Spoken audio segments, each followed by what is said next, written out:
Rue Bigot? That's my kind of road. Welcome to France.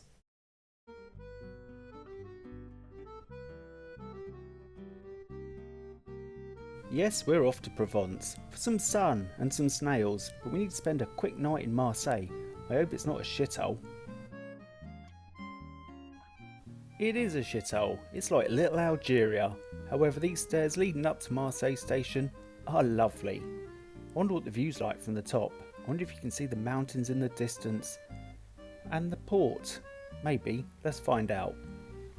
Well, no, you can't see the port, but you can see the mountains and lots of un-French looking people standing around.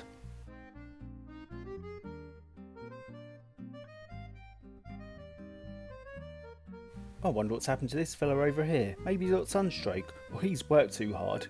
Of course not, this is France. Look at this big poofter, and look at this midget. France is going to be fun. Here's a TGV, the 183-mile-an-hour train that's going to take us to Avignon. Now when you're on it, it doesn't feel like you're going 120 miles an hour, but covering 100 miles in 20 minutes, that's good work. At Avignon station, there's this masterpiece. Well, I say masterpiece. I hope it's not a sign of the French art to come. Oh look, a nudie lady on the top. But anyway, taxi's here. This looks comfy. It's not like the hotel room in Venice, although the fridge here didn't work. Someone's having a crafty fag, something I'm not allowed to do, out that hotel window, so I'm told. So I won't. And here's the Pont d'Avignon. You all know the song, we'll play it later. I wonder what's written on the walls. Is it something romantic and French? No, it's all cops are bastards. Oh look, hello fatty. It's good to see the walled city of Avignon still has its walls. And now you're about to see the Pont d'Avignon, the bridge that doesn't reach the other side of the river anymore. But nonetheless, it's still a major tourist attraction. Now, if you can't stay in one of the expensive hotels in Avignon, you can always stay in a tent under a bridge. Maybe it's Jimbo the Jolly Troll.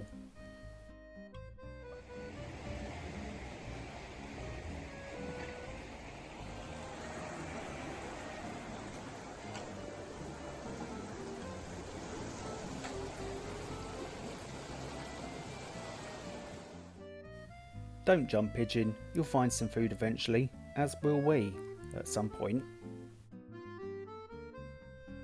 Sadly, the cigarettes in France are the same price they are here. How disappointing.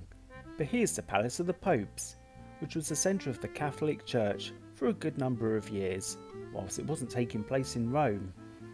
And there's a cathedral. We'll be back there later, when it's open.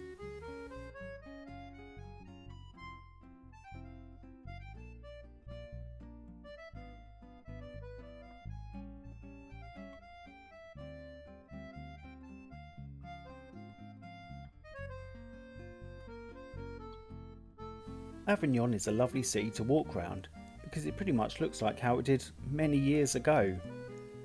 Very white and very well built. There's also a lot of posters talking about Macron. They don't seem to like it here. I hope we don't encounter any trouble on our travels. Now this is a lovely spot to have a drink. That's what we thought, but then we were never getting served. Why? Because we were one step away from where the waiter wanted to go. French, any excuse not to do any work. But anyway, watching Tea Time with Sam and Laura under the castle. No passage for spastics. After some nice food and drink, it was time to go to bed and get ready for a big day of exploring tomorrow. I hope I feel okay. After a bit of telly where they're talking about, the French kicking off. Quelle surprise! Now, something happened overnight, which gave me the feeling you get when you drink tap water in Spain, or just go to India, but I couldn't let a dodgy belly and needing the toilet every 2 minutes stop me from going across this World Heritage Site.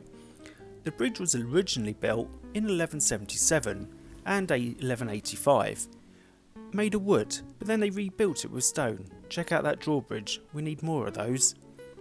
Now originally it had 22 arches and 21 piers. Now it's only got 4 arches and doesn't really go out that far. But still, it's a lovely place to visit.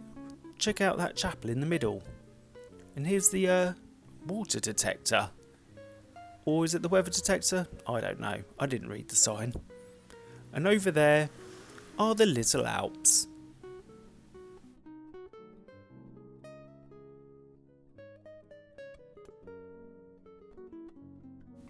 And there's an actual working bridge that crosses the river. We'll be on that another day.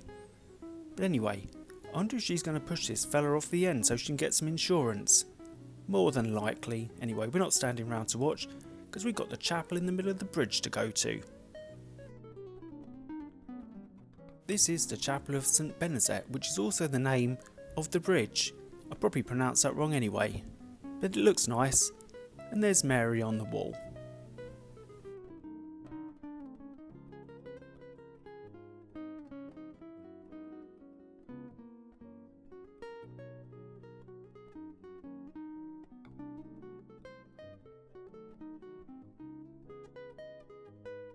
Now underneath the chapel on the top is another chapel, and if you look up you can see the water reflecting through the window. How very French.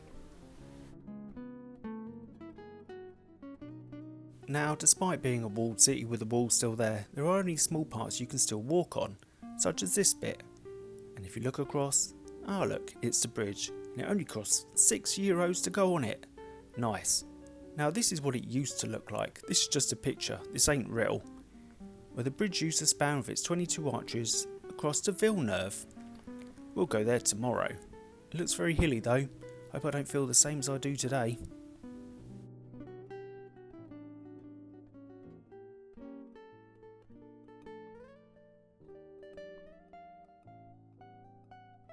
Just what you need at the top of a hill when you're trying not to shit yourself.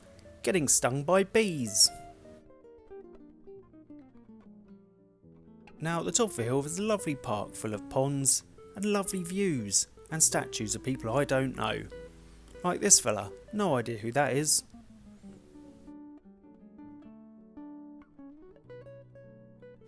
However, something that's caught my eye here. Excuse my shadow. What does that say? Retards. Nice. Now it's one of the odd occasions where we find somewhere that does food, but I can't eat, I need to replace all this water I've been losing. And here's a grotto full of the kind of fish you win at a fun fair. Now of all the Chinese people about, I'm surprised there's still some of them in there.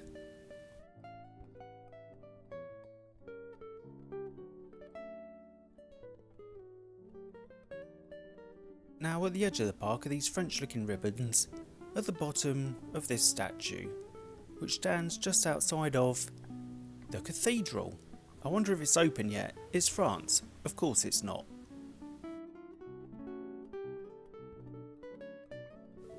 Hello Jesus. Lovely view of the square from the top of the hill.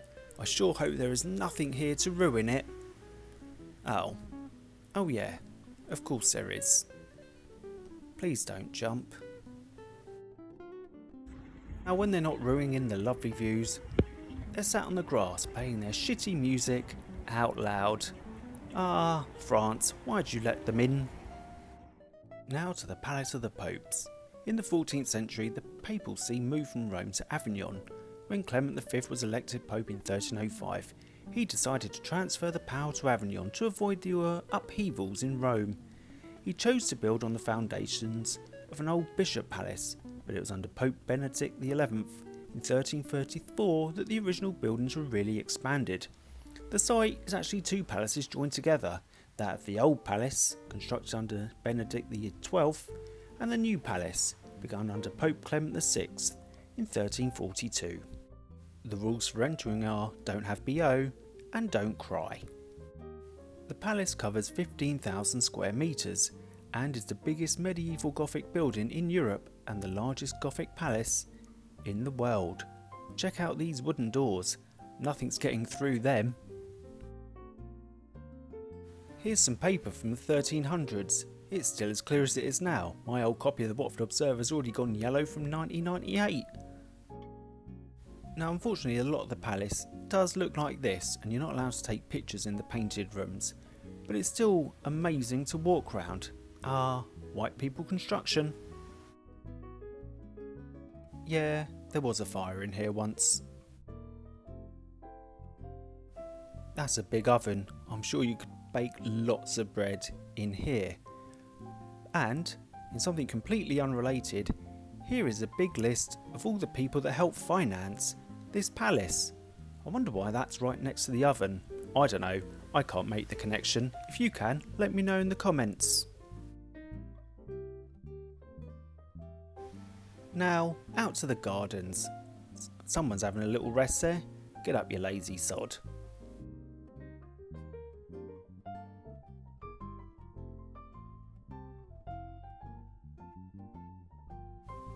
Now, with all these plants and herbs growing around, it smelled absolutely delightful, but I couldn't tell you one smell from another. Luckily, Mrs. Saintharrison was there to point out what they all were. Something tells me that roof's not original.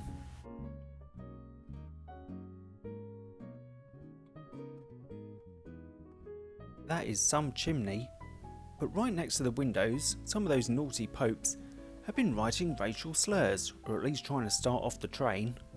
I wonder what they mean by this. Or maybe they're ahead of time, because there's also a Z. But anyway, let's go to the conclave, also known as the Cumclave. Not sure about this, but thankfully there was none of that in there. It was just some original floors and a burnt out roof.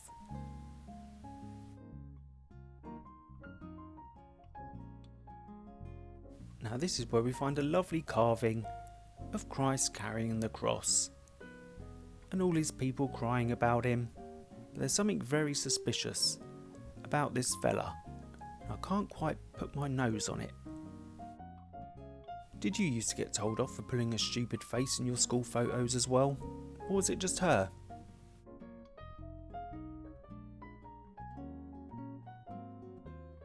Back when some effort was put into statues, not like the crappy metal ones we get now. And who's that having a snooze up on the side? It's one of the popes.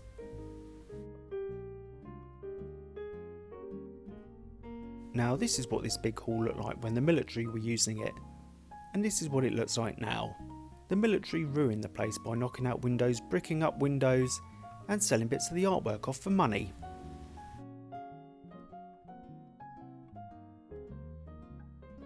And out of the restored window, you can see the top of the cathedral.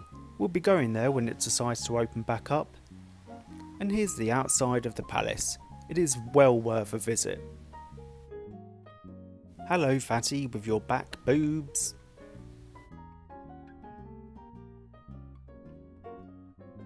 The cathedral's open at last, and it is absolutely beautiful inside. Now when we were in there were some nuns. Some black nuns all singing away. It certainly didn't sound like them singing, but I couldn't see any evidence of speakers or a tape deck, so it must have been them.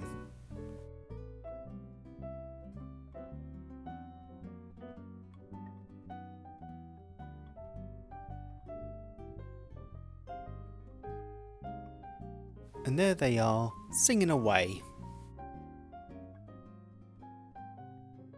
Now this Roman Catholic cathedral was built in the 12th century and was renovated like most of them in the 15th and 17th. It was built overlooking the Rhone Valley, and the bell tower, which we've already seen, is crowned by a gilded statue of the Blessed Mary. Nice ceiling work here though. Now this part was added in the late 17th century, along with other murals and framed paintings. Also, the chapel of Pope John is here as well, hidden underneath. Check out that organ.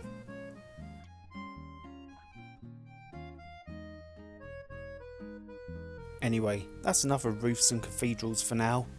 We need to go to the art gallery, which is right next door, and it's closing in about an hour, so we best rush around.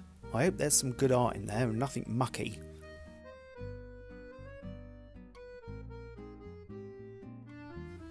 I wonder what's behind these little red velvet curtains. Oh, it's a nudie lady. Anyway, yeah, just making sure. Wonder what's behind the other one. I hope it's not a cock.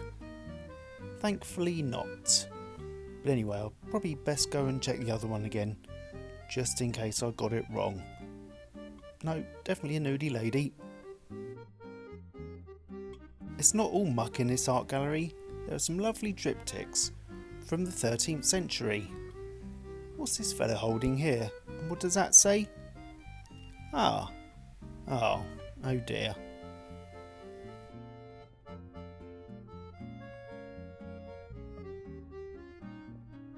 I told you to stop bringing that bloody horse in the house.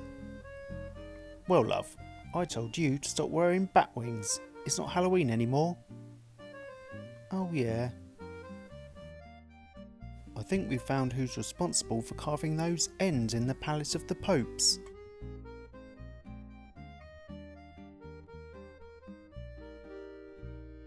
A story in 3 parts. Arriving to give the documents for marriage. Trying to convince her to sign the documents, but she gives in. Maybe it'll be a happy marriage after all. Or not, because someone's dead. And at this point I got told off for filming in the art gallery. But there it is from the outside. Well worth a visit, and it's free. Just don't get caught filming in there. The next day I'm back outside the city walls and I don't feel like I'm going to shit myself, so we're going to walk across the bridge to Villeneuve. What a lovely view. You can't park there, mate.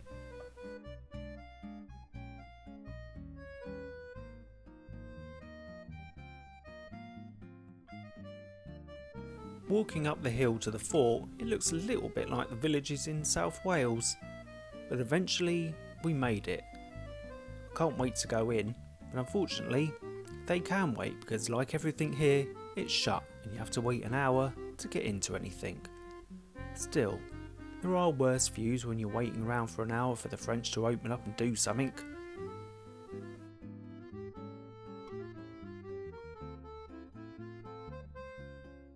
And when it was finally open, we were of course distracted by a cat.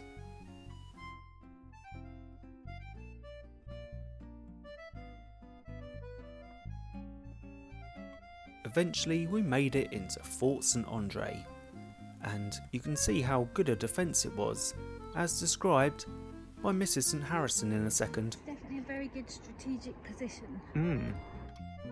It certainly is, but what was the strategic position for?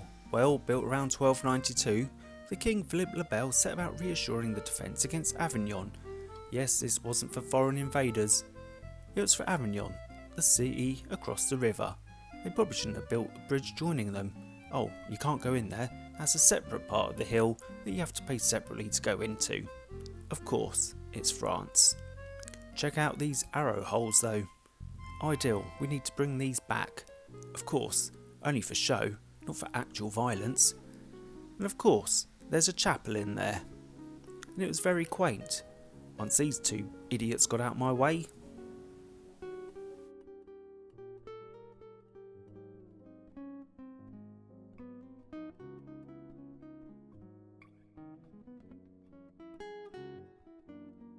Now, on each of the bricks there was a name or a symbol. This wasn't just some random racism like back in the palace. This was so they knew how much to pay each of the builders, according to how much work they'd done.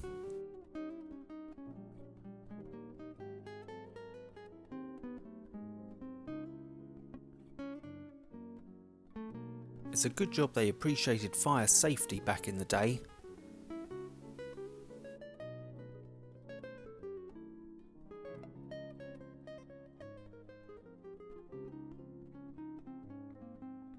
And hygiene as well. That is a 13th century looking bin.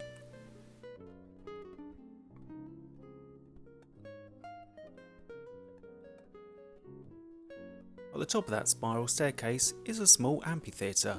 What you can't hear though are the annoying school kids in the background. Think yourself lucky. And there's the villa next door, which, as I said before, you have to pay separately to go in because why not? It's France. What did the guards do when they were bored at the top of the tower? Well, of course, they watched telly. Probably Canal Plus, mucky channel. Now when you've got to go, you've got to go. It's good to see 13th century France is far more advanced than 21st century India. Another huge oven, and in something completely unrelated, some shit modern art on the wall.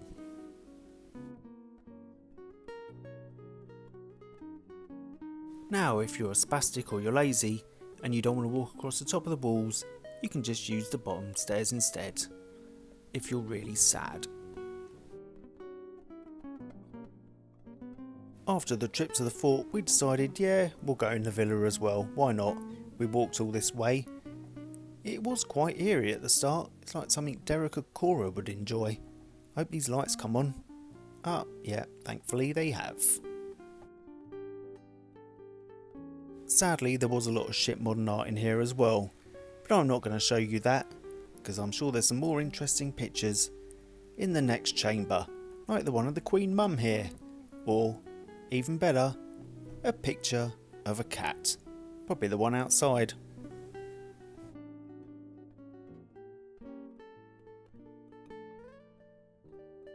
It's not all gloomy tunnels, there's the Italian gardens outside. These will be lush. Let's have a look round.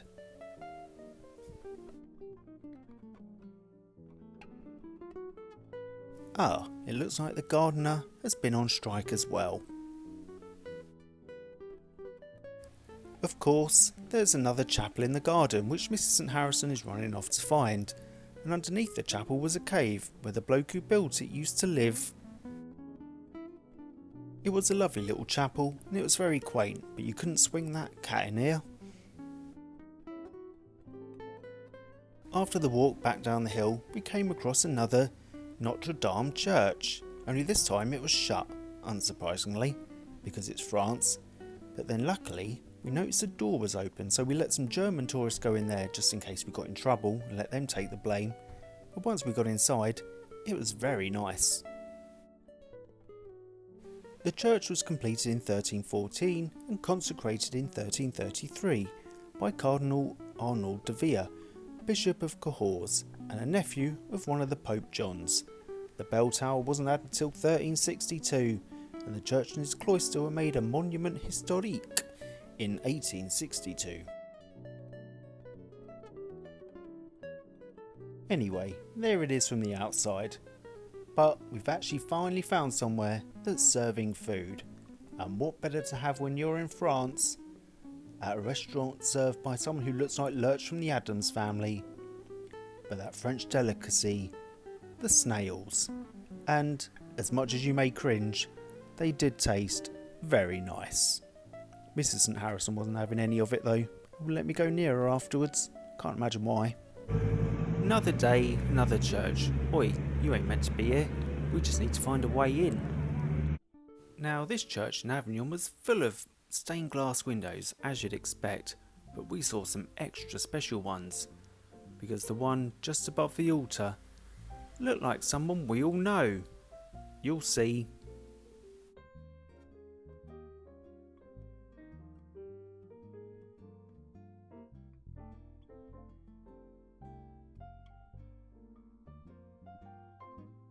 That's right, it's me, I think.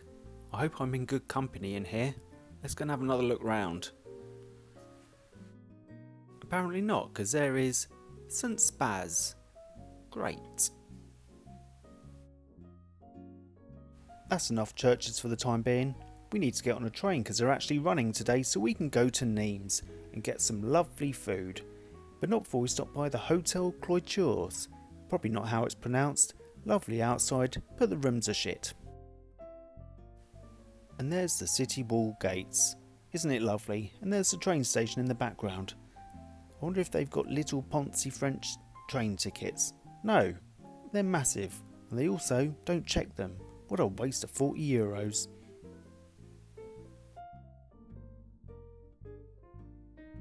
After a 40-minute train journey sat near an annoying kid and his annoying mum, we made it to Nimes.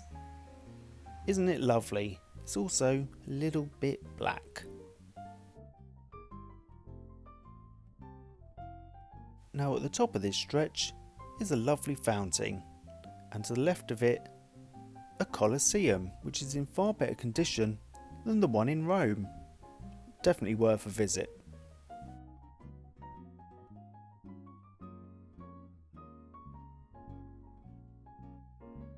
Now also at the end of the road you have another big hill surrounded by a Roman garden with a fort on the top of it, which was built purely for the sake of it and not for any real reason. Now before we make our way up the hill we need to go and get some food for some energy, but not before we stop by the Temple of Diana.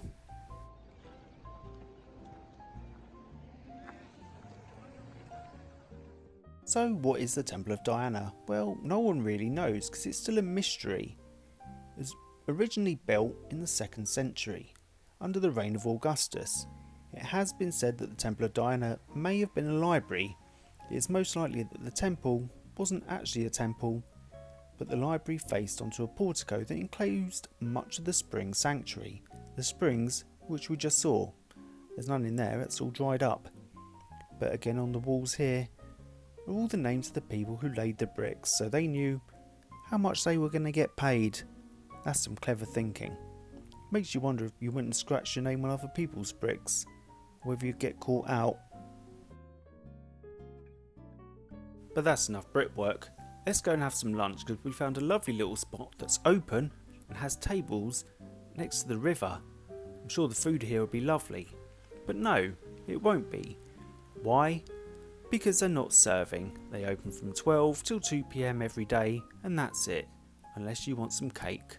So we had to make our way up to this fort without any food and only a bit of wine in us. What a shame.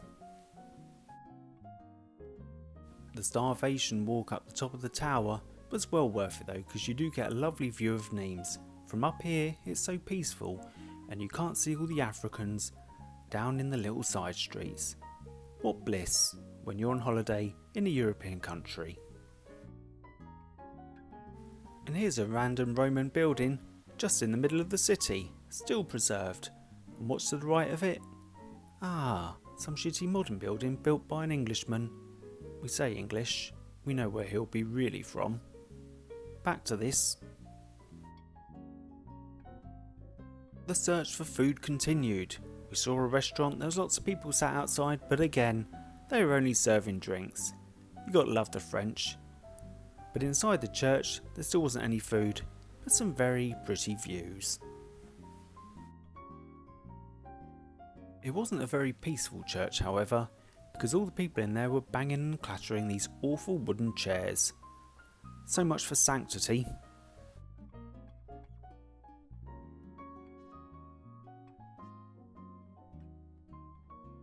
Just outside the church on the other side was a little waterfall. Sadly, still no food. And look, there's Nick Cave. 4 hours later and still no sign of any food despite all these restaurants open but not serving anything. We found another little church with a glowing altar. How very peculiar. But eventually, Jesus shone down on us and we found a restaurant right next to the station that was not only serving drink but also hot food. Sadly, it was outside the station as I just said, which meant we were constantly being surrounded by Africans pretending to be French people. And this fat woman here. I think she's had enough food. Avignon at night time, where all the nice buildings like this theatre are all lit up. And this lovely little restaurant right next to the palace, where unfortunately you can get food, but it's £100 a dish. What isn't lit up though is the actual palace itself. But also the pavement's lit up as well. Maybe it means you're somewhere near that serves food. The next morning it was time to leave Avignon to make our way back to the airport via Aix-en-Provence. I'm getting the sudden urge to watch Coming to America. I don't know why. This is Aix-en-Provence, which is quite near to Marseille, but far enough away you're not surrounded by them. And, amazingly enough, a place where you can actually buy food at all times of the day. Thank God for that, because the cathedral was shut, naturally, for an hour. And yes, a hot tub in the cathedral. I'm joking, it's probably just somewhere where you get baptised. Now, this cathedral was built on a pre-Roman pagan temple site. They began building it in the 12th century, and it wasn't finished until the 19th, so about 7 centuries to get this place finished, but it's definitely worth a visit. Now, when you think of French towns, you think of the markets. Yes, there are plenty in Aix. You had your French cheese, you had your truffles, you had your meats, and of course, you had Africans selling tea towels and other clothes. It is much larger than the other towns that we'd visited around Provence, but it's definitely worth going back to because we didn't get to see it all because, one, we had a plane to catch in a few hours, not to mention we found some protesters as well at the end of this road, just past these ladies looking at the bags. Thankfully these protesters weren't burning anything down, they were just dancing badly about having to work 2 years longer.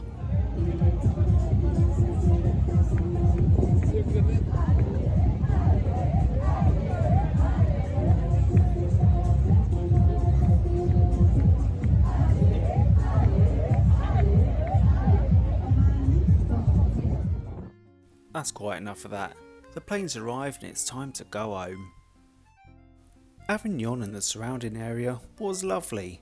It's a testament to white people and their ability to knock up places quickly but make them still look good and last centuries later. Whilst the French are a unique group of people who decide to serve food for 2 hours a day when you're not hungry and everywhere you go is closed for an hour, when you do finally get to speak to them, they're of course very nice. Definitely worth a visit if you can, but remember to check the French aren't striking or rioting before you go, which will give you a window of about 10 days a year.